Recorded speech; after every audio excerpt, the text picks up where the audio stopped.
Hello everyone, আশা করছি আমরা সবাই ভালো আছি। আগের ভিডিওতে আমরা স্থির তড়িৎ কী, এর কারণ, পরিবাহী অপরিবাহী এদের বৈশিষ্ট্য এবং তড়িদাবেশ সম্পর্কে জেনেছিলাম। আজকে তারপর থেকেই শুরু হবে। তো চলো সময় নষ্ট না করে আমরা ক্লাসটা শুরু করি। সবাই খাতা পেন নিয়ে রেডি হয়ে যাও। চলো লিখো, যেটা লেখা আছে এটা স্টার চিহ্ন দিয়ে লিখো। সাধারণত আহিত পরিবাহীর আধান পরিবাহীর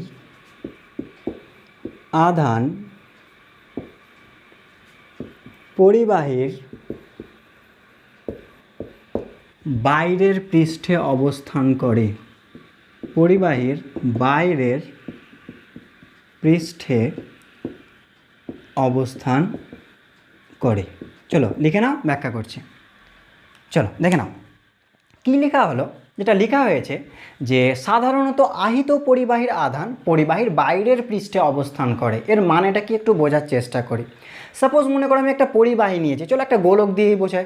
সাপোজ মনে করো একটা একদম নিরেট গোলক, ওকে, তার ভেতরে কোনো রকমভাবে আমি আধান দিলাম, তাহলে সে আধানটা কী হবে, সেই জায়গায় থাকবে না, সে অটোমেটিকলি পরিবাহীর মানে সেই গোলকের সারফেসে চলে আসবে। বা তুমি ফাঁপা গোলকও ভাবো, সাপোজ মনে করো একটা ফুটবল টাইপের ভাবো, তার ভেতরে কোনো রকমভাবে ভেতরের পৃষ্ঠে আমি আধান দিলাম, সে আধানটা কী হবে, সে ভেতরে থাকবে না, অটোমেটিকলি আবার বাইরের পৃষ্ঠে চলে আসবে। তো এই বিষয়টাকেই লেখা হয়েছে যে পরিবাহিত আমি যেভাবে আধান দিই না কেন সেটা অটোমেটিকলি বাইরের পৃষ্ঠে চলে আসে। ঠিক আছে, এটা কেন আসে এটা আমরা তড়িৎ বিভব চ্যাপ্টারে পড়বো, তার কারণটা এখন জাস্ট কেবলমাত্র এটা জেনে রাখি যে এই বিষয়টা ঘটে। ঠিক আছে, চলো এরপরে পয়েন্ট করো। এরপরে আমরা পয়েন্ট করি তড়িৎ পর্দা বলে। চলো এরপরে পয়েন্ট করো তড়িৎ পর্দা, বা ব্র্যাকেটে লিখবে, আমরা ইংলিশ টার্মগুলো একটু লিখে নেব। Electric screen. চলো পয়েন্ট করো তড়িৎ পর্দা বা ইলেকট্রিক স্ক্রিন। দেখো তড়িৎ পর্দা কাকে বলে সেটা বলার আগে একটা জিনিসটাকে বোঝার চেষ্টা করো। সাপোজ মনে করো এই ঘরে একটা ভেতরে একটা আধান আছে, ঠিক আছে। এবার অন্য একটা আধান যদি এই ঘরে থাকে তবেই সে আধানটা ইফেক্টেড হবে, মানে তার উপরে আকর্ষণ বা বিকর্ষণ সামথিং কিছু একটা ক্রিয়া করবে, হ্যাঁ কি না। বাট মনে করো এই ঘরের মধ্যে বা এই ঘরকে আমি যে পরিমাণে আধান মানে যে পরিমাণে আধান দেওয়া হোক না কেন সে আধানটা কোথায় চলে যাবে অটোমেটিকলি। আমি যদি ঘরকে পরিবাহী হিসাবে কনসিডার করলাম এখানে, তাহলে যে পরিমাণে ঘরকে আধান দিই না কেন সে আধানটা অটোমেটিকলি সেই ঘরের যে দেয়াল আছে সেই দেয়ালের বাইরের পৃষ্ঠে চলে যাবে। কারণ এক্ষুনি আমরা পড়লাম পরিবাহীর আধান কোথায় চলে যায়, সে পরিবাহীর বাইরের পৃষ্ঠে। সুতরাং আধান যদি বাইরের পৃষ্ঠে চলে যায় তাহলে যে ভেতরের আধানটা আছে তার ওপর কোনো প্রভাব পড়বে না সেই বাইরের আধানের জন্য, কারণ কোনোরূপ আধান ভেতরে নেই। তাহলে এই ঘরটা কী হিসেবে কাজ করলো, তড়িৎ পর্দা। তাহলে বুঝতে পারলাম তড়িৎ পর্দা জিনিসটা কি। তার মানে এখানে তড়িৎ পর্দার কাজটা কি হলো, তড়িৎ পর্দার কাজ এটুকুই হলো যে ভেতরে যে আধানটা আছে তাকে প্রভাব মুক্ত রাখলো বাইরের আধান থেকে। তো যদি আমরা সংজ্ঞা বলি, যেটা বইয়ে লেখা আছে তোমরা লিখে দেবে, ঠিক আছে, সংজ্ঞাটা সেটা শোনো। তড়িৎ পর্দা হলো এমন একটি ব্যবস্থা যার সাহায্যে কোনো স্থানকে অন্য কোনো আধানের প্রভাব থেকে মুক্ত রাখা হয়। তাহলে বুঝতে পারলাম, যেমন এখানে দেখে নাও, এখানে এই যে ঘরের ভেতরটা এটা কমপ্লিটলি কী হয়ে যাচ্ছে, সুরক্ষিত থাকছে, আধানের প্রভাব থেকে মুক্ত থাকছে, কারণ আধানগুলো অলওয়েজ বাইরে থাকছে। তাহলে এখানে ঘরটা তড়িৎ পর্দা হিসেবে কাজ করলো। ঠিক আছে, চলো এরপর দেখে নাও নীতি বলে লিখো। নীতি, এটা অনেক সময় শর্ট কোয়েশ্চেন আসে যে তড়িৎ পর্দার নীতি উল্লেখ করো। এর মানেটা কি, যে এই যে তড়িৎ পর্দা বললাম যে এমন একটি ব্যবস্থা যা কোনো একটা স্থানকে আধানের প্রভাব থেকে মুক্ত রাখে। তো এ কোন নীতির ওপর কাজ করে সেটা এক্ষুনি বললাম যে পরিবাহীর আধান বাইরের পৃষ্ঠে অবস্থান করে। এই কথাটা আবার এখানে টুকে দেবা, নীতির জায়গায় আবার টুকে দিও যে সাধারণত আহিত পরিবাহীর আধান পরিবাহীর বাইরের পৃষ্ঠে অবস্থান করে। এটাই হচ্ছে এর নীতি, ঠিক আছে। তবেই তো স্যার ভেতরের আধান থেকে সে পুরোটাই প্রভাব মুক্ত থাকছে। বুঝতে পারলাম, এটা এখানে টুকে দেবে। চলো এরপর পয়েন্ট করো তড়িৎ বীক্ষণ। পয়েন্ট করো তড়িৎ বীক্ষণ বলে পয়েন্ট করো। চলো বোঝার চেষ্টা করবে। দূরবীক্ষণ মানেটা কি, দূরের জিনিস দেখার জন্য। ঠিক তেমনই তড়িৎ বীক্ষণ মানে কি, অনেকের হয়তো মনে হতে পারে যে স্যার তড়িৎ দেখার জন্য, হ্যাঁ সেই সেন্সে, বাট আমরা তো তড়িৎকে দেখতে পাই না, ঠিক আছে।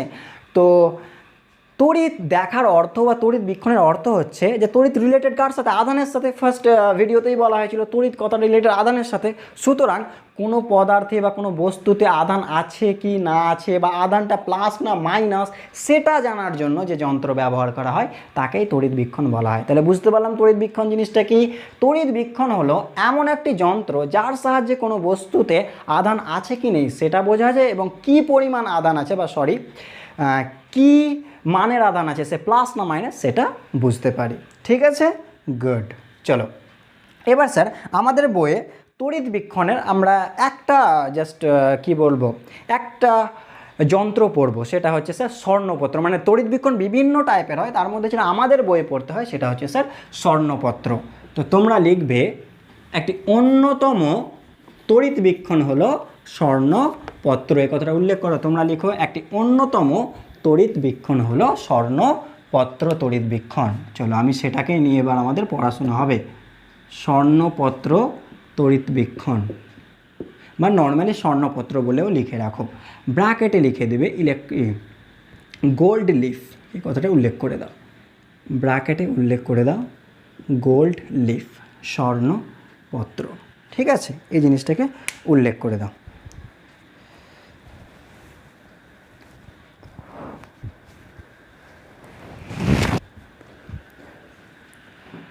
এবার চলো এবার স্বর্ণপত্র জিনিসটা কি এটা নিয়ে একটু পড়ি। সুতরাং স্যার স্বর্ণপত্র কি, স্বর্ণপত্র হচ্ছে এক প্রকার তড়িৎ বীক্ষণ। মানে স্বর্ণপত্রের কাজ কি হবে, যে কোনো বস্তুতে আধান আছে কি নেই সেই জিনিসটা দেখা। তো চলো দেখা যাক স্বর্ণপত্র কীভাবে কাজ করে বা স্বর্ণপত্রের মেকানিজমটা দেখে নিই। দেখো তোমাদের বইয়ে মেবি একটা কমপ্লিকেটেড চিত্র থাকতে পারে, অনেক কিছু, বাট নর্মালি যেটা মূল জিনিস আমি কেবলমাত্র সেটা আঁকবো, ঠিক আছে। দেখে নাও স্বর্ণপত্র আঁকছি কেমন, এটা একটা স্যার স্বর্ণপত্র, জাস্ট আমি সিম্পল মডেল একটা আঁকলাম। দেখেন এটা একটা স্বর্ণপত্র, একটু অংশগুলো লিখে নিই। এটা কি, এটা লিখবে ধাতব চাকতি, ধাতব চাকতি। এটা হচ্ছে স্যার কাঁচের গ্লাস বা কাঁচ, নর্মালি সরি কাঁচ এটা, ঠিক আছে। আর এই যে স্যার এটা হচ্ছে স্যার স্বর্ণপত্র। মানে কি, এখানে দেখো স্বর্ণ মানে কি সোনা, হ্যাঁ কি না, তাই তো। সোনা মানে সে সোনাবাবু সোনা নয়, ঠিক আছে। এই সোনা মানে হচ্ছে সোনামণি না স্যার, সোনামণি না। এখানে সোনা মানে হচ্ছে স্যার যেটা মেটেরিয়াল, যেটা ধাতু, সেই সোনার কথা বলা হচ্ছে এখানে। অ্যাকচুয়ালি কিন্তু এই দুটো কেবলমাত্র সোনা হিসেবে ইউজ করা হয়। এই যে দুটো পাতা থাকে না, এই দুটো সোনার তৈরি হয়, তার জন্য এই যন্ত্রটার নাম কি হয়, স্বর্ণপত্র। এবার সোনা ইউজ করার স্যার কারণটা কি, কারণ সোনাকে স্যার পিটিয়ে পিটিয়ে অনেক সরু করা যায়, এবং সোনা কি অনেক হালকা হয় প্রথম কথা, ফলে কি একটুতে ডিফ্লেক্ট হয়ে যাবে হালকা হলে। আর 2 নম্বর যেটা স্যার, সোনা খুব ভালো পরিবাহিত। এই দুটো কারণের জন্য আমরা এখানে সোনাকে ইউজ করা হয়। তো চলো এখানে এল এল দিয়ে দিলাম, কেবলমাত্র মনে রাখবে এইটুকুই কিন্তু সোনা, কমপ্লিটটা নয়, কেবলমাত্র এইটুকুই সোনা থাকে। তো এল এল এটা হয়ে গেল স্যার স্বর্ণপত্র, লিখে দাও একটু। এল এলটা হচ্ছে স্বর্ণপত্র, এটা আমরা একটু লিখে দেব, ঠিক আছে। এবার চলো দেখে নাও। এবার স্যার তাহলে এই যন্ত্রটা কি করে আমাকে হেল্প করবে কোনো বস্তুতে আধান আছে কি না এটা জানতে। চলো দেখা যাক কীভাবে হেল্প করছে। সাপোজ মনে করো আমি একটা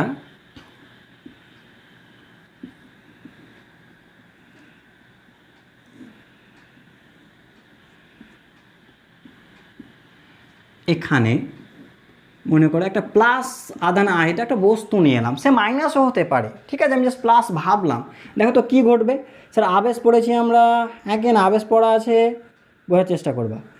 স্যার আবেশের জন্য এই প্রান্তে কী সৃষ্টি হবে, মাইনাস, আর অপরের প্রান্তে প্লাস। এবার তোমরাই বলো যখন এই দুটোতে প্লাস সৃষ্টি হবে, প্লাস প্লাস পরস্পর কী করবে, বিকর্ষণ, ফলে এরা ডিফ্লেক্ট হয়ে যাবে, বিস্ফারিত হবে। সুতরাং যদি আমি দেখতে পাই যে আমি একটা বস্তুকে নিয়ে আসছি, এর ফলে এটা ডিফ্লেক্ট হয়ে গেল, বিস্ফারিত হলো, তাহলে আমি বলবো এই বস্তুটা আহিত। বুঝতে পারলাম। চলো এটা যদি মাইনাস হতো তাহলে কী করতো, নিজেরাই দেখে নাও। তোমরা একটা চিত্র এঁকে দিও মাইনাস দিয়ে, তাহলে এখানে স্যার প্লাস হয়ে যাবে, আর এখানে কি সে সেম ঘটনা ঘটবে, মাইনাস হবে। সুতরাং যেটা নিয়ে আসছে ওটা প্লাস হোক বা মাইনাস হোক, তাতে আমার কিছু যায় আসে না। উভয় ক্ষেত্রে বিস্ফোরণ ঘটবে। সুতরাং এই বিস্ফোরণ দেখে আমি বলতে পারি আচ্ছা এই বস্তুটা হচ্ছে আহিত। বাট সাপোজ মনে করো যে বস্তুটা নিলাম এটা অনাহিত, ঠিক আছে, তো কোনো কিছু ঘটার ব্যাপার আছে স্যার? কোনো কিছুই ঘটবে না, যেমন ছিল তেমনই। সুতরাং আমরা এটা থেকে কি বলতে পারি? অতএব বস্তুটা অনাহিত। তাহলে বুঝতে পারলাম স্বর্ণপত্র কি করে হেল্প করলো আমাদের যে একটি কোনো বস্তুতে আধান আছে কি নেই। ওকে স্যার, চলো এরপরে আমরা এগিয়ে যাব পরিবাহী পৃষ্ঠে। হয়েছে? চলো দেখে নাও, এবার পয়েন্ট করো। পরিবাহী পৃষ্ঠে আধান বন্টন বলে পয়েন্ট করো। পরিবাহী পৃষ্ঠে আধান বন্টন পয়েন্ট করো। পরিবাহী পৃষ্ঠে আধান বন্টন, দেখো ইংলিশ টার্মটা একটু লিখে নিই আমরা। Distribution of charge, distribution of charge on the surface of a conductor, on the surface of a conductor, ঠিক আছে, এটা বলে পয়েন্ট করো। পরিবাহী পৃষ্ঠে আধান বন্টন, distribution of charge on the surface of a conductor. Sir একটু আগে আমরা একটা বিষয় জানলাম যে কোনো পরিবাহীকে আমি যদি আধান দিই, ঠিক আছে, তো সেই আধানটা কোথায় চলে যায়? পরিবাহীর বাইরের পৃষ্ঠে। এবার সাপোজ মনে করো স্যার পরিবাহীটা বিভিন্ন আকৃতির, ওকে, সে কোনো জায়গায় তীক্ষ্ণ বা কোনো জায়গায় সামথিং রাউন্ড হতে পারে, কোনো জায়গায় চ্যাপ্টা হতে পারে। তার মানেটা কি? আমি তো কোনো একটা বস্তুকে আধান দিই, এটা আমাদের জানা আছে বাইরের পৃষ্ঠে আসবে, কিন্তু কি সব জায়গায় সমানভাবে ছড়িয়ে পড়বে? কীভাবে ছড়িয়ে পড়বে সেটা আমরা এখন এবার পড়তে যাচ্ছি। তো তার একটা লাইন আমরা লিখে রাখি, ঠিক আছে, লেখো, এটাই পয়েন্ট করার পর লিখবে পরিবাহী পৃষ্ঠের যে অংশ বা কোনো অংশ, লিখো পরিবাহী পৃষ্ঠের কোনো অংশ যত বেশি বক্র বা বক্রের ব্র্যাকেটে তীক্ষ্ণ, এই কথাটা লিখে দিও, যত বেশি বক্র বা তীক্ষ্ণ, পরিবাহী পৃষ্ঠের কোনো অংশ যত বেশি বক্র বা তীক্ষ্ণ, সেই অংশে তত বেশি আধান জমা হয়। লাইনটা আমরা মনে রাখবো, তত বেশি আধান জমা হয়।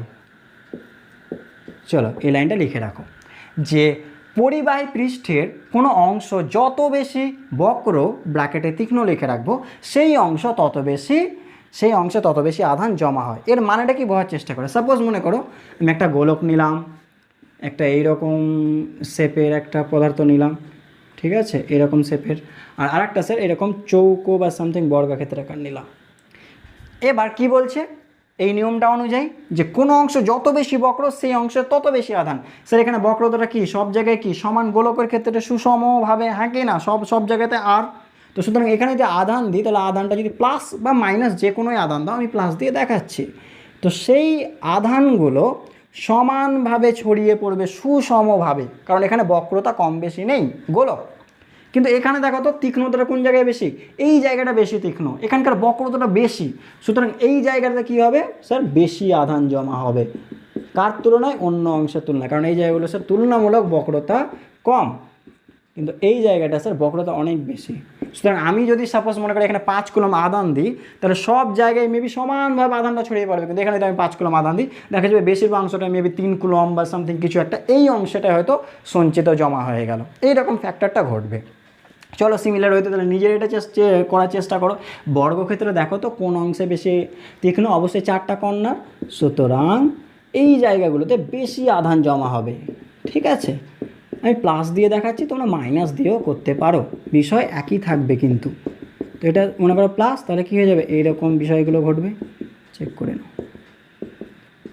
এরকম দেখো, মানে বাকি অংশগুলোতে আধানের যে পরিমাণটা হবে সেটা তুলনামূলক কম, কার তুলনায়? যে অংশগুলো বেশি তীক্ষ্ণ, ঠিক আছে। চলো তাহলে এটা আমরা জানলাম। এরপরে পয়েন্ট করা যাক, আধানের তলমাত্রিক ঘনত্ব বলে। আধানের তলমাত্রিক ঘনত্ব বলে পয়েন্ট করো। আধানের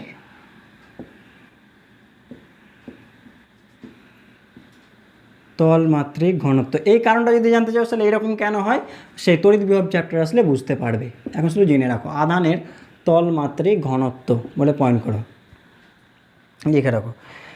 surface density of charge, surface density of charge বলে লিখে রাখো, surface density of charge, English টার্মটা লিখে রাখো। ওকে স্যার, হয়েছে, মিটিয়ে দিলাম এটা নিচের অংশটা, লিখো সারফেস ডেন্সিটি অফ চার্জ। দেখে নাও, বোঝার চেষ্টা করবে। সাপোজ মনে করো এই বোর্ডটার ক্ষেত্রে ভাবো, এটাকে পরিবাহ ক্ষণিকের জন্য বা যাই ভাবো, ঠিক আছে, এটা একটা বোর্ডের ক্ষেত্রফল এ ধরলাম, আর এই বোর্ডে সমানভাবে মনে করো কিউ পরিমাণ আধান ছড়িয়ে আছে, সমানভাবে কিউ পরিমাণ আধান ছড়িয়ে আছে। তাহলে আমি কী বলতে পারি, এ ক্ষেত্রফলে কত আধান আছে, কিউ, তাহলে একক ক্ষেত্রফলে কত আধান থাকবে, কিউ বাই এ, একেই বলা হয় স্যার আধানের তলমাত্রিক ঘনত্ব। মাথায় ঢুকলো? তার মানে এটা কি, আধানের তলমাত্রিক ঘনত্ব সংজ্ঞা কী হবে, যে কোনো পরিবাহীর একক ক্ষেত্রফলে যে পরিমাণ আধান থাকে তাকে ওই আধানের, তাকে অবশ্যই ওই পরিবাহীর আধানের তলমাত্রিক ঘনত্ব বলে। বুঝতে পারলাম? চলো, সংজ্ঞা যেটা বললাম সেটাই তোমরা বই থেকে টুকে দিও। ওকে, 2 লাইন ছেড়ে দাও বা সামথিং কিছু একটা, তারপর থেকে লিখতে শুরু করো যে কিউ পরিমাণ আধান, লিখো কিউ পরিমাণ আধান এ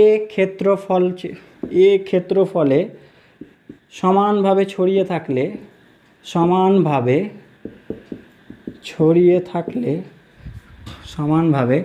ছড়িয়ে থাকলে আধানের তলমাত্রিক ঘনত্ব,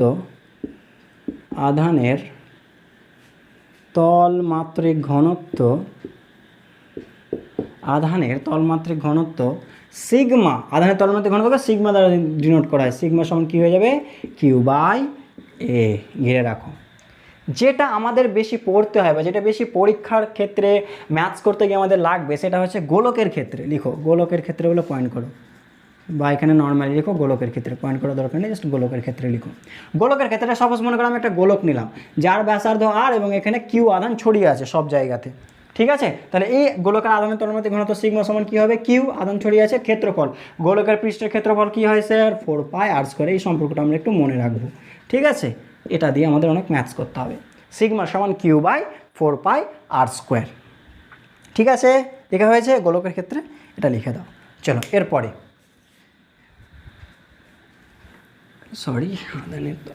দেখেন, এবার আধানের তলমাত্রিক ঘনত্বের একক আর মাত্রাটা একটু জেনে নিই। লিখো আধানের তলমাত্রিক ঘনত্বের একক, সিজিএস লিখো, এসআই, আর মাত্রাটা লিখো। দেখো, ওকে, বোঝার চেষ্টা করবে। দেখো সিজিএস একাকে কী হবে, আগে বলো তো আধানের তলমাত্রিক ঘনত্ব মানে কি, আধান বাই ক্ষেত্রফল, হ্যাঁ কি না। তো সিজিএসে যদি ইএসইউ লিখি, ইএসইউ ক্ষেত্রফল মানে কি সেমি স্কোয়ার, তাহলে উপরে চলে গেলে সেমি টু দি পাওয়ার -2। কেউ যদি মনে করো না স্যার এটাকে statcoulomb cm to the power -2 লিখবো, সেটাও লিখতে পারো, statcoulomb cm to the power -2, সে একই কথা, ঠিক আছে। ইএসইউ লিখো বা সেমি, এটা লিখতে পারো। আর এসআই কী হবে বলো তো, সিজি আধানের একক কি, কুলম, আর এটা কি হয়ে যাবে মিটার স্কোয়ার, মানে মিটার টু দি পাওয়ার -2। চলো মাত্রা লেখা যাক। চলো আধানের মাত্রা কী হয়, উপরে আইটি আর নিচে কি L², তার মানে এটাকে যেহেতু এল আগে আমরা লিখে অভ্যস্ত এমএলটি টাইপের, তার জন্য এল আগে লিখলাম, L-2 TI। দেখো এটা লিখে দিলাম, ঠিক আছে, চেক করে নাও নিজেরা, গুড।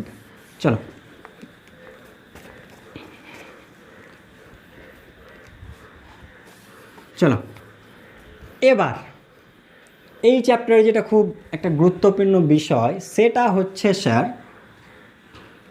লাইটনিং। স্যার আগে একটা জিনিস বলে রাখি, এই যে বিষয়টা শুরু করার আগে, লাইটনিং স্যার একটা প্রচুর কমপ্লিকেটেড কি বলবো প্রসেস, ওকে। আর লাইটনিংকে এখনও বিজ্ঞানীরা কমপ্লিট এর মেকানিজম এখনও কিন্তু আমাদের জানা নেই।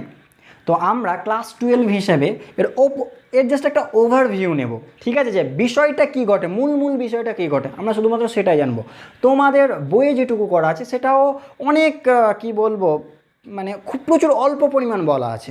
তো আমি চেষ্টা করবো জাস্ট একটু বেশি বলার, খুব একটা নয়, জাস্ট একটু বেশি বলার, যাতে পুরো বিষয়টা একটু ক্লিয়ার হয়ে যায় যে বিষয়টা কি ঘটছে অ্যাকচুয়ালি, ঠিক আছে। চলো দেখে নাও। এবার দেখো যেটুকু আমি করাচ্ছি এর সাথে সিলেবাসের বা সামথিং পরীক্ষার কোনো সম্পর্ক নেই, এটা কমপ্লিটলি নিজের জ্ঞানের জন্য, নিজের জানার জন্য। কি লিখতে হবে না লিখতে হবে একটু পরে বলে দিচ্ছি পরীক্ষার জন্য কোন বিষয়টা। চলো দেখে নাও, লাইটনিং এবার বোঝাচ্ছি, ঠিক আছে? দেখো চলো একটা মেঘ এঁকে দিলাম, কত সুন্দর মেঘটা নিজেরাই দেখে নাও, ঠিক আছে? মেঘ, চলো বোঝার চেষ্টা করবে। এটা ভূপৃষ্ঠ, এটা ভূপৃষ্ঠ, এটা মেঘ স্যার, ঠিক আছে? এটা ভূপৃষ্ঠ ধরো, ওটাকে মেঘ। স্যার মেঘ কি?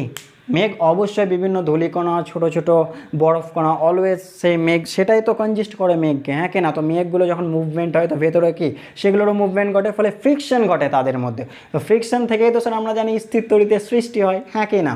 তো অবশ্যই কী হবে স্যার, কেউ স্থির তড়িৎ ফ্রিকশন ঘটার ফলে যে স্থির তড়িৎ সৃষ্টি হবে মানে কি, কেউ ইলেকট্রন ত্যাগ করবে, কেউ গ্রহণ করবে। যে ইলেকট্রন গ্রহণ করে সে কী হয়ে যায়, সে নেগেটিভ হয়। আর ইলেকট্রন গ্রহণ করা মানে হালকা ভারী হয়ে গেল তুলনামূলকভাবে, ঠিক আছে? আর যে ইলেকট্রন ত্যাগ করে সে পজিটিভ, সে হালকা হয়ে গেলো, সে ওপরে। সুতরাং পজিটিভগুলো ওপরে চলে গেল আর নেগেটিভগুলো নিচে, যেহেতু ভারী নিচে, পজিটিভ ওপরে, ঠিক আছে? এবার দেখেন স্যার আবেশ সৃষ্টি হবে ভূপৃষ্ঠের মাঝে, দেখেন মাইনাস, এখানে কি প্লাস সৃষ্টি হলো, আর অপর পৃষ্ঠে কি মাইনাস, তো সেটা ভূপৃষ্ঠে চলে গেল। ওকে, বুঝতে পারলাম কেন গেল? তড়িৎ বিভব চ্যাপ্টার আসলে বিষয়টা বুঝতে পারবে। এখন জাস্ট জেনে রাখো, এটা আবদ্ধ করে রাখলো, ওটা ভূপৃষ্ঠের সাথে মিলে গেল। এবার একটা জিনিস বোঝার চেষ্টা করো, এই লাইটনিংটা বোঝার আগে একটা মানুষের আগে যেটা ধর্ম সেই বিষয়টা আগে বুঝে নিই, তাহলে এই লাইটনিংটা বুঝতে খুব একটা সমস্যা হবে না। দেখে নাও, যেমন প্রত্যেক মানুষই, কোনো মানুষই রাখতে চায় না, ঠিক আছে? জেনে শুনে কোনো মানুষই চায় না যে আমি চিৎকার চেঁচামেচি করবো বা সামথিং। প্রত্যেক মানুষই চায় কি সুখে শান্তিতে বাঁচতে, ঠিক তেমনই পৃথিবীর সব বস্তুই চাই সেরকমভাবে থাকতে, ঠিক আছে? বাট সাপোজ মনে করো যে যখন মানুষের রাগ বাড়তে বাড়তে একটা লিমিট ক্রস করে যায়, তখন সে কী করে, চিৎকার চেঁচামেচি করে কারোরও মাথা ফাটিয়ে দেয় বা বাড়ির সামথিং জিনিসপত্র ভেঙে ফেলে, হ্যাঁ কি না? তারপরে সে কি ঠান্ডা হয়ে যায়, মানে তার কী হলো, তার রাগটাকে সে ছুড়ে দিল। ঠিক তেমনই এখানে রাগ মানে ভাবো যে মেঘের আধান, মেঘের আধান বাড়তে বাড়তে মানে তার রাগ বাড়তে বাড়তে এমন একটা পজিশন চলে আসে যে সে রাগ আর সহ্য করতে পারে না, সে রাগটাকে ঝেড়ে দেয় ভূপৃষ্ঠে। আর এই রাগটাকেই স্যার আমরা সে আলো, তার ফলে যে সাউন্ড, এইসব ফ্যাক্টর হিসাবে দেখতে পাই।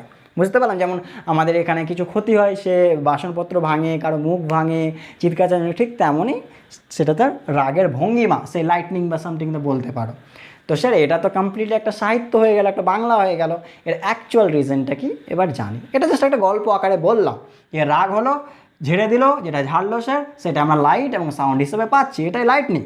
অ্যাকচুয়াল কিন্তু এটাই ঘটে। তো পেছনে যে কাহিনীটা এবার সেটা ভালো করে জানি। চলো দেখে নাও, স্যার এখানে অনেক আধান, হ্যাঁ কি না? তারা চাইবে এখানে এসে নিস্তড়িত হতে, তাই তো? ডিসচার্জ হয়ে যেতে চাইবে। এবার দেখো স্যার এটা কিন্তু বায়ু, কিন্তু মনে রাখবে হচ্ছে অন্তরক, অবশ্যই শুষ্ক বায়ু, অন্তরক কিন্তু। সুতরাং একে যেতে দেবে না। বাট যেহেতু এদের মধ্যে বিভব পার্থক্য অনেক বেড়ে গেছে, মানে প্লাস মাইনাস অনেক বেশি হয়ে গেছে, তো আমি যে কোনো একটা কী বলবো, বায়ুর একটা মলিকিউলস বা একটা পরমাণুকে দেখাচ্ছি। পরমাণু মানে কি স্যার? নিউক্লিয়াস, আর বাইরে একটা ইলেকট্রন দেখালাম, ধরো বুঝে নিও। তো দেখো প্লাস মাইনাস, মাইনাসকে বিকর্ষণ, প্লাস মাইনাসকে আকর্ষণ, হ্যাঁ কি না? তো ইলেকট্রনটাকে কী করবে, এত বেশি মানে বিভব পার্থক্য সৃষ্টি হয়ে গেছে যে ইলেকট্রনটাকে ছিঁড়ে দেবে, পুরো ছিঁড়ে বের করে নেবে পরমাণু থেকে, মানে এটাকে ছিঁড়ে পুরো পরমাণু থেকে আলাদা করে দিল। এবার আলাদা করে দিয়ে স্থির থাকবে? স্থির থাকবে না। সে যেহেতু আকর্ষণের জন্য নিচে আসতে থাকবে, যখনই নিচে আসবে এখানেও তো স্যার তার রাস্তাতে অসংখ্য এরকম এয়ার মলিকিউলস আছে, হ্যাঁ কি না? পরমাণুগুলো আছে। তো যখনই ধাক্কা লাগবে, একে ধাক্কা লাগলে কি হলো, আর একটা এ থেকে ইলেকট্রন ছুঁড়ে মানে কি করব, আলাদা করে দিল, মানে এরকম বিষয়টা ঘটলো। তার মানে কি পেলাম, একটা ইলেকট্রন এসে একটা ইলেকট্রনকে ভাঙলো, মানে এক কথায় এখান থেকে আমরা কি পেলাম, দুটো ইলেকট্রন সৃষ্টি হলো, ঠিক আছে? আগেরটা আর একটা। এবার এরা যখন আবার কাউকে ধাক্কা মারবে, আবার সেখান থেকে দুটো, আবার সেখান থেকে দুটো, তো এই প্রসেসটা চলতেই থাকবে, ঠিক আছে? আর এই প্রসেসটাকে মনে রাখবে, একে বলা হয় ইলেকট্রিক ব্রেকডাউন। এই কথাটা একটু মনে রাখবে, একে বলা হয় ইলেকট্রিক ব্রেকডাউন। এবার একটা জিনিস লক্ষ্য করো তো, এখানে plus minus plus minus plus minus একেবারে পুরো এই জায়গাটাতে সৃষ্টি হয়ে গেছে, হ্যাঁ কি না? আর মনে রাখবে যে আয়নিত পথ একটা ভালো পরিবাহী, ফলে রাস্তা পেয়ে গেল আসার, এগুলো এখানে চলে আসে, ব্যাস এই জিনিসটা আমরা লাইটিং হিসেবে দেখতে পাই। তাহলে বিষয়টা বুঝতে পারলাম। তাহলে পথটাকে তৈরি করে দিল এইসব এয়ার মলিকিউলসগুলো, তারা ছিন্ন হয়ে গিয়ে, ঠিক আছে, একটা আয়নিত পথ তৈরি করে দিল, সেই পথ বরাবর চলে এলো, ডিসচার্জড হয়ে গেল, সেটাই আমরা লাইট হিসেবে দেখতে পাই। এবার অনেকের কোয়েশ্চেন, স্যার লাইটের কারণটা কি? দেখো লাইটের কারণটা কি বোঝার চেষ্টা করবে। দেখো এই যে এয়ার মলিকিউলসগুলো দেখতে পাচ্ছ না, আলাদা হয়ে গেল, ইলেকট্রন আলাদা, নিউক্লিয়াস আলাদা হয়ে গেল, ঠিক আছে কি, বাকি অংশটা বাকি পরমাণুটা আলাদা হয়ে গেল। এবার বোঝার চেষ্টা করো, আমরা জানি ইলেকট্রন যখন বাইরে বেরোয় তখন তাকে বাইরে থেকে শক্তি দিতে হয়, ফলে সে পরমাণু থেকে বেরোয়। আর সে যখন আবার পরমাণুতে আসবে তাহলে কী করবে, সে কিছু পরিমাণ এনার্জিকে এমিট করে দিবে, হ্যাঁ কি না? মানে এই ইলেকট্রন যখন আবার রিকম্বাইন হয় তার পরমাণুর সাথে তখন কিছু পরিমাণ শক্তিকে এমিট করে, আর এটাই আমরা লাইট হিসেবে দেখতে পাই।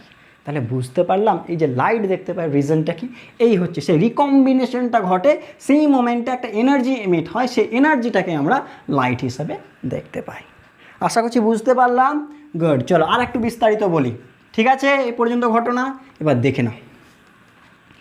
তোমরা হয়তো আকাশের দিকে লক্ষ্য করবে যখন লাইটনিং ঘটে, দেখবে যে সামথিং গাছের যেমন ডালপালা বা সামথিং শাখা প্রশাখা সেইভাবে আস্তে আস্তে আস্তে আস্তে হঠাৎ করে একটা লাইট দেখতে পায়, হ্যাঁ কি না? এই বিষয়টাই এবার বলবো। দেখো কি ঘটে, এরা কি চাইছে এখানে আসতে, এবার এগুলোকে আইনিত করে দিচ্ছে, যেমন যেমন আইনিত করতে পারছে সেই অনুযায়ী এরা রাস্তা খুঁজে নিচ্ছে যাওয়ার। ঠিক আছে, এরকম আশা করছি তোমরা দেখেছো আকাশের মধ্যে দেখতে পাবে যে সামনে ব্রাঞ্চ হয়ে ভেঙে যাচ্ছে, তো এগুলো কিসের, সেই ইলেকট্রনগুলো আসতে চাইছে ভূপৃষ্ঠে, সেই ইলেকট্রনগুলো ভূপৃষ্ঠে আসতে চাইছে। বোঝার চেষ্টা করো ইলেকট্রনগুলো, এবার বোঝার চেষ্টা করবে যে যে ইলেকট্রনটা বা যে ইলেকট্রনগুলো সবচেয়ে পৃথিবীর পাশাপাশি, দেখো যে ব্রাঞ্চের লাইটটা দেখতে পেলাম না আমরা, সেটা এই কারণে দেখতে পাই। এই লাইনটা, এই যে লাইটটা যেটা ওপর থেকে নিচে আসে, একটু লিখে রাখো, একে বলা হয় স্টেপড লিডার। স্টেপড লিডার, এই যে ওপর থেকে নিচে যে লাইটটা দেখতে পাই এটা হয় স্টেপ লিডার। এই যে ব্রাঞ্চে ভেঙে আসছে এই টাইপের লাইট দেখতে পাই, এটাকে স্টেপ লিডার বলে। সেগুলোকে এই যে ইলেকট্রনগুলো আসতে চাইছে এই লাইটটা দেখতে পাই। এবার বোঝার চেষ্টা করো, যে আগে পৃথিবীর কাছাকাছি পৌঁছায়, যখন একটা সামথিং একটা মিনিমাম ডিস্টেন্স থাকে, তখন স্যার প্লাসগুলো ওপরে উঠতে শুরু করে, আর একে বলা হয় স্ট্রিমার। মনে রাখবা, এই যে প্লাসগুলো উপরে উঠতে শুরু করলো না, একে স্ট্রিমার বলা হয়। স্ট্রিমার উপরে উঠতে শুরু করলো, যেই কানেকশন ঘটলো প্লাস মাইনাস কানেক্ট হয়ে গেল। এবার কি ঘটবে স্যার, পুরো রাস্তা ক্লিয়ার, সব এখান থেকে ওপর থেকে নিচ থেকে ওপরে একটা লাইট যাবে, আর এটাই কিন্তু স্যার অ্যাকচুয়াল লাইটনিং, আর এটাকে বলা হয় স্যার রিটার্ন স্ট্রোক। মনে রাখবেন, এটাকে বলা হয় রিটার্ন স্ট্রোক। অ্যাকচুয়াল লাইটনিং কিন্তু নিচ থেকে ওপর, এটাই কিন্তু তীব্র ইন্টেন্স যে লাইটটা আমরা দেখতে পাই না, যে ভাঙছে ভাঙছে ভাঙছে হঠাৎ একটা লাইট দেখতে পাই, সেই লাইটটা কিন্তু স্যার এই লাইটের কথা বলা হচ্ছে, এই রিটার্ন স্ট্রোক। এটাই অ্যাকচুয়াল সেই কি বলবো তীব্রতা সম্পন্ন যে লাইটনিং। ওপর থেকে যেটা আসে সেটা খুব একটা তীব্র হয় না, সেটা আমরা বুঝতে পারি, বাট এটা হচ্ছে সবচেয়ে বেশি তীব্র। তাহলে বুঝতে পারলাম অ্যাকচুয়াল লাইটনিং কোন বিষয়টা বা কোন ফ্যাক্টরটা ঘটে, এই রিটার্ন স্ট্রোক। আর মনে রাখবে এই রিটার্ন স্ট্রোকটা এই স্টেপ লিডারের তুলনায় প্রায় 100 টাইমস ফাস্টার হয়।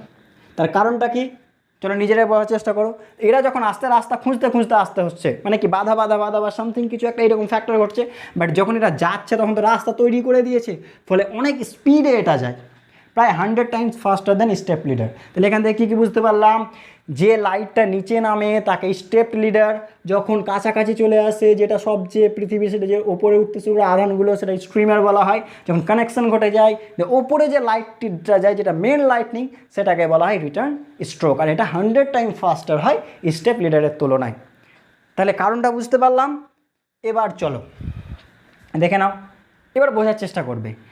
এই যে হয়তো অনেকের মনে হয় যে স্যার লাইটনিং বোধহয় একটাই ঘটে, মনে রাখবে এই যে এখানে আমরা একটা লাইট দেখতে পাবো, ওপর থেকে নিচের দিকে একটা আমরা লাইট দেখতে পাবো, মেন লাইট এটা, ওপর থেকে নিচের দিকে আমরা একটা লাইট দেখতে পাবো। একটা জিনিস মনে রাখবে, লাইটনিং 15 থেকে 20 বার ঘটতে পারে একই জায়গাতে, যেটা আমরা একটা দেখি না যে একটাই লাইট দেখতে পেলাম, এটা অ্যাকচুয়ালি 15 বার, 15 থেকে 20 বার ওপর থেকে নিচে গিয়েছে, এই ফ্যাক্টরটা হয়েছে। মানে এখান থেকে আবার এখানে এসে এখান থেকে এখান, এই বিষয়টা প্রায় 15 থেকে 20 বার পর্যন্ত ঘটতে পারে, যেটাকে আমরা একটা সিঙ্গেল মনে করি। তাহলে আমরা কেন বুঝতে পারি না, কারণ এটা মিলি সেকেন্ডে ঘটে, তো এটা আমাদের ব্রেন সেটাকে বুঝতে পারে না, সেটাকে একটাই লাইটনিং হিসেবে আমরা দেখি। এই ইনফরমেশনটাও মনে রাখিও, এই যে একটা যে লাইটনিং বোল্টটা দেখি এটা প্রায় 15 to 20 কী বলবো এতগুলো লাইটনিংয়ের বা এতগুলো ওপরে নিচে এই ফ্যাক্টরটা ঘটে, এতগুলো সিঙ্গেল লাইটনিং যদি আমরা ধরি প্রায় এতগুলো লাইটনিং থাকে। তাহলে ব্যাপারটা বুঝতে পারলাম লাইটনিং জিনিসটা কি। এবার বোঝার চেষ্টা করো, ঠিক আছে, মিটিয়ে দিলাম। এবার তোমাদের বইয়ে কি, তাহলে পুরো বিষয়টা বুঝতে পারলাম, লাইট কেন সৃষ্টি হচ্ছে বা এই পুরো বিষয়টা। চলো এবার অনেকের কোয়েশ্চেন হতে পারে যে স্যার লাইট তো আচ্ছা বুঝতে পারলাম এই কারণে সৃষ্টি হলো, স্যার সাউন্ড কিসের জন্য সৃষ্টি হয়? চলো বলে দিচ্ছি, দেখো এক্ষুনি বললাম না স্যার লাইটনিং হলো, তো সাপোজ মনে করো এই যে এগুলো স্যার এয়ার মলিকিউলস আঁকলাম, বোঝার চেষ্টা করবে জাস্ট বোঝানোর জন্য। এয়ার মলিকিউলস আঁকলাম, এরকম অনেক এয়ার মলিকিউলস আছে, ঠিক আছে, অসংখ্য এয়ার মলিকিউলস আছে। এবার বোঝার চেষ্টা করো, আমরা যে কোনো জিনিস শুনতে কেন পাই এটা বুঝতে হবে। শোনার পেছনে যে বিজ্ঞানটা আছে এটা আগে জানতে হবে, তাহলে আমরা এই সাউন্ড কেন হয় এই জিনিসটা বুঝতে পারবো, ঠিক আছে। চলো দেখো বোঝার চেষ্টা করো সাউন্ড কেন হয়। আমরা যখনই কোনো কথা বলি না, এই এয়ারের মধ্যে একটা ভাইব্রেশন সৃষ্টি হয়। এই এয়ারটাকে বিভিন্ন যদি আমরা স্তরে ভেঙে নিই তো একটা ভাইব্রেশন সৃষ্টি হয়। এই ভাইব্রেশনটা আমাদের কানে আসে, ঠিক আছে, আমি কথা বললাম, এটা ভাইব্রেশন সৃষ্টি হচ্ছে, আর এই ভাইব্রেশনটা যখন কানে আসে এটা আমরা শব্দ হিসাবে আমাদের ব্রেনটাকে অ্যাকসেপ্ট করে। ঠিক তেমনই দেখো বোঝার চেষ্টা, মনে করো এই অংশটাতে লাইটনিং ঘটলো, ওকে, এবার লাইটনিং ঘটা মানে কি, প্রচুর উষ্ণ হয়ে যায় সেই জায়গাটা, হ্যাঁ কি না। তো উষ্ণ জিনিস কি স্যার হালকা হয়ে কি এক্সপ্যান্ড হতে চাই, তো এত বেশি উষ্ণতা সম্পন্ন প্রায় 30,000 ডিগ্রি সেন্টিগ্রেড এর উষ্ণতা হয়। তো এই বায়ুগুলো কি করে প্রচুর স্পিডে এক্সপ্যান্ড হতে চায়। তো যখন এক্সপ্যান্ড হতে যাবে এদের ওপর প্রচুর স্পিডে একটা ফোর্স দেবে না, একটা প্রেশার প্রয়োগ করবে। এই প্রেশারটা স্যার যেহেতু প্রচুর স্পিডে একটা প্রেশার সৃষ্টি হয় স্যার, ঠিক আছে, অনেক উঁচু মানের একটা প্রেশার সৃষ্টি হয়, সেই প্রেশার বা সেই ধাক্কাটাই আমরা এত ইন্টেন্স সাউন্ড হিসেবে পাই। তাহলে বুঝতে পারলাম তো সাউন্ডের কারণটা কি। গুড, চলো এবার তোমাদের পরীক্ষায় কি পড়তে হবে সেটা এবার আমি বলি, হয়েছে। চলো পয়েন্ট করো এবার, যেটা আমাদের এইচএসের জন্য লাগবে বা যেটুকু তোমাদের বইয়ে দেওয়া আছে। পয়েন্ট করো বজ্রপাত বলে পয়েন্ট করো, ব্র্যাকেটে লিখবে লাইটনিং। বজ্রপাত, দেখো বজ্রপাত কাকে বলে তোমরা জেনে গিয়েছো, যা গল্প শুনলাম সেই অনুযায়ী দেখে নাও বজ্রপাত কাকে বলে। বলছি দেখো বজ্রপাত কাকে বলে বোঝার চেষ্টা করো। যখন মেঘের মধ্যে এবং ভূপৃষ্ঠের মাঝে আবেশের সৃষ্টি হয় এবং মানে কি বলবো, সে আবেশের পরিমাণ অনেক বেশি হয়ে যায়, ফলে মেঘে এবং ভূপৃষ্ঠের মাঝে তড়িৎ মক্ষণ ঘটে, যেটাকে ডিসচার্জিং বললাম, এই যে ইলেকট্রনগুলো চলে আসা, এটাকে তড়িৎ মক্ষণ বলছে বাংলায়, তড়িৎ মক্ষণ ঘটে, ঠিক আছে, একেই বলা হয় বজ্রপাত। বুঝতে পারলাম। দেখো মেঘের মধ্যে আধানের পরিমাণ বাড়লো, আবেশ সৃষ্টি হলো, ডিসচার্জ ঘটলো, এই ঘটনাটা হচ্ছে লাইটনিং বা বজ্রপাত। চলো লিখে নিও, বজ্রনাথ বইয়ে লেখা আছে কাকে বলে একটু দেখে নিও, যে বিষয়টা বললাম এটা বজ্রনাথ বা থান্ডার, দেখে নাও বজ্রনাথ বা থান্ডার। যারা অ্যাভেঞ্জার্সের মুভি দেখে তারা জানি থরকে কী বলে, god of thunder, but thunder মানে হচ্ছে সাউন্ড এখানে অ্যাকচুয়ালি, কিন্তু তার মানে বাট আমরা যেটা দেখি যে থরকে সে লাইটনিং, সে লাইটনিং দিয়ে তো সবকে আঘাত করে, বাট এখানে অ্যাকচুয়ালি দেখো থান্ডার মানে কিন্তু শব্দ, যে সাউন্ডটা হয়। বজ্রনাথ কি স্যার, বজ্রপাতের ফলে যে সাউন্ডটা সৃষ্টি হয় তাকেই বলা হয় বজ্রনাথ, ঠিক আছে। চলো এবার পয়েন্ট করো বজ্রবহ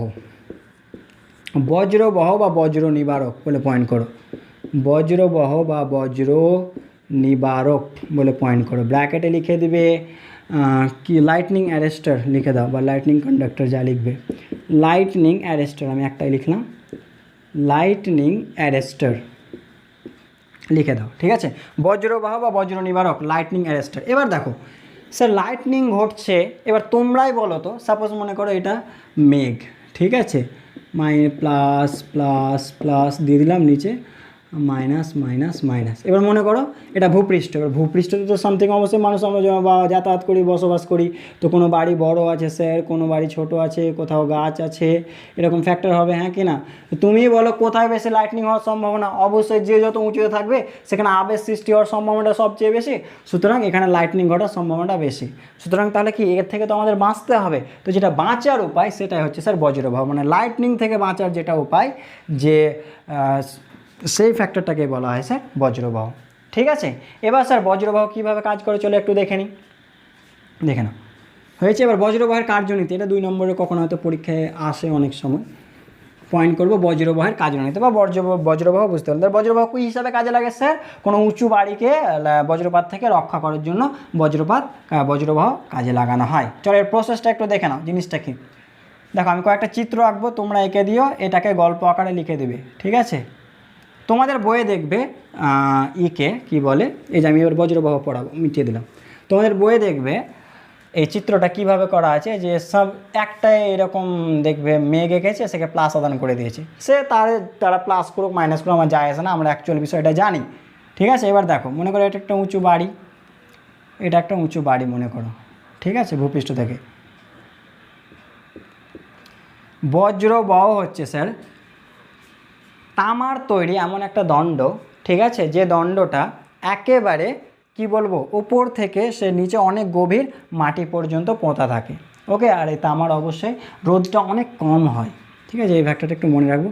এটা অনেক মাটির গভীর পর্যন্ত পোঁতা থাকে। এই যে স্যার তামারিটা দেখতে পাচ্ছ না, এই যে তামার দণ্ডটা, এটাই স্যার বজ্রবাহ, ঠিক আছে, বা বজ্র নিবারক, এই হেল্প করবে একে এই বাড়িতে লাইটনিং পড়া থেকে রক্ষা করার জন্য, ঠিক আছে, এটাই হেল্প করবে। কিভাবে একটু দেখে নাও। দেখো স্যার এগুলো তীক্ষ্ণ প্রান্ত হয়, বজ্রর বহের এটা কি হয় তীক্ষ্ণ প্রান্ত, ঠিক আছে। এবার বোঝার চেষ্টা করো তীক্ষ্ণ প্রান্ত কেন স্যার, তীক্ষ্ণ প্রান্তে আমরা জানি স্যার আধান বেশি জমা হয়, একটু আগে পড়া হয়েছে পরিবাহের যেখানে আধান বর্ণটা দেখলাম। সো এখানে প্লাস, এখানে কি স্যার অনেক মাইনাস সৃষ্টি হবে, আমি একটা করে দেখাচ্ছি। ওকে স্যার, মাইনাস সৃষ্টি হওয়ার ফলে কী হলো দেখে নাও, মাইনাস সৃষ্টি হওয়ার ফলে কী হলো মনে করো প্লাস প্লাস প্লাস এই আধান থাকলো, আবার কয়েকটা চিত্র আমি এঁকে দিই, সে একই জিনিস একই চিত্র রাখছে, পরপর দেখাচ্ছে ঘটনাগুলো কী ঘটছে, ঠিক আছে। এটা গ্রাউন্ড করা আছে, মানে এই যে দণ্ডটাকে দেখছো এটা অনেকটা মাটির ভেতরে পোঁতা থাকে, ঠিক আছে, দেখে নাও।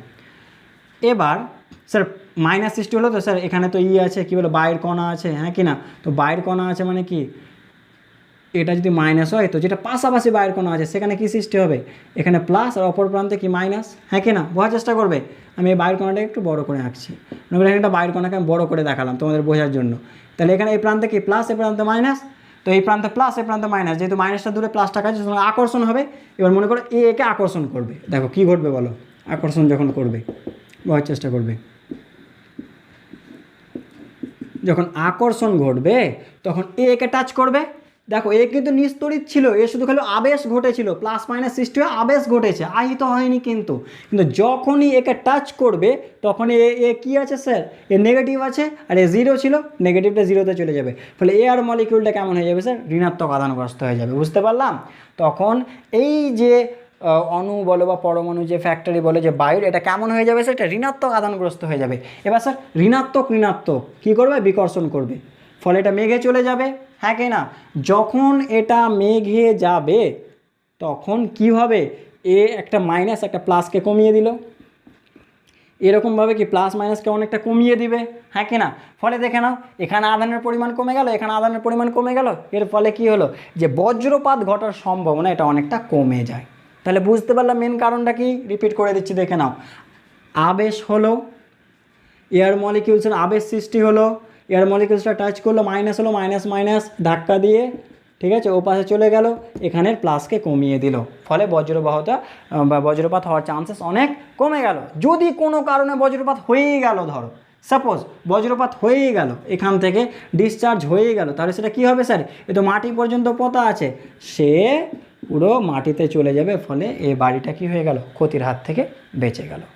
বুঝতে পারলাম। এবার অনেকে কোয়েশ্চেন করবে স্যার এখানে পড়ে গেলে স্যার এটাকে গলিয়ে দিবে না বা এর ক্ষতি করবে না। দেখো বোঝার চেষ্টা করো, ক্ষতি কখন হয় বলো। একটা গাড়ি মনে করো ন্যাশনাল হাইওয়ের ওপর দিয়ে যাচ্ছে, ঠিক আছে, তো সেখানে কোনো ভয়ের কোনো বিষয় আছে যে কোনো মানুষ অ্যাক্সিডেন্ট বা সামথিং, কোনো কিছু বিষয় নেই, সে রাস্তার মধ্যে দিয়ে যাচ্ছে। এবার মনে করো একটা গাড়ি ভিড় জায়গার মধ্যে দিয়ে যাচ্ছে, তাহলে অবশ্যই কি যে সামনে আছে তারা তো অবশ্যই অ্যাক্সিডেন্ট হবে। ঠিক তেমনই এটা হচ্ছে এই আধানগুলো যাওয়ার রাস্তা, তো রাস্তা দিয়ে তো গেলে স্যার কোনো অসুবিধাই নেই, স্যার রাস্তা বরাবর চলে এলো, হ্যাঁ কি না। তো এই সব ফ্যাক্টরগুলো ঘটে, ঠিক আছে। তারপরে লাস্ট দুটো একটু পয়েন্ট করে নাও, যে বজ্রপাতের সময় একটা আশ্রয়স্থল, একটা পয়েন্ট করে নেবে যে আশ্রয়স্থল আর একটা বিপজ্জনক স্থল, এটা বলে একটু পয়েন্ট করে নাও।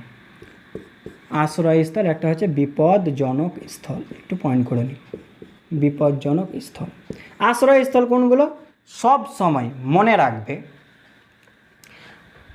বিপজ্জনক স্থানটা আগে বলে দিই। বিপজ্জনক স্থান মানে হচ্ছে স্যার যে কোনো উঁচু জায়গা থেকে যত দূরে থাকবে তত ভালো। লাইটনিংয়ের সময় সাপোজ মনে করো কোনো ফাঁকা ফিল্ডে আছো, ফাঁকা একদম পুরো মাঠে, এবার তুমি দেখতে পেলে কি স্যার একটা দূরে একটা দেয়াল আছে বা সামথিং দূরে একটা গাছ আছে, তার তলায় গিয়ে আশ্রয় নিই, সবচেয়ে বেশি বাজে ডিসিশন হবে, কারণ চান্সেস সবচেয়ে বেশি পুরো মাঠের মধ্যে সেই ওখানেই পড়ার, কারণ সেই জায়গাটা অনেকটা উঁচু, ঠিক আছে, অন্যান্য জায়গার তুলনায়। সুতরাং চেষ্টা করবে সবসময় উঁচু জায়গা থেকে দূরে থাকার লাইটনিংয়ের সময়।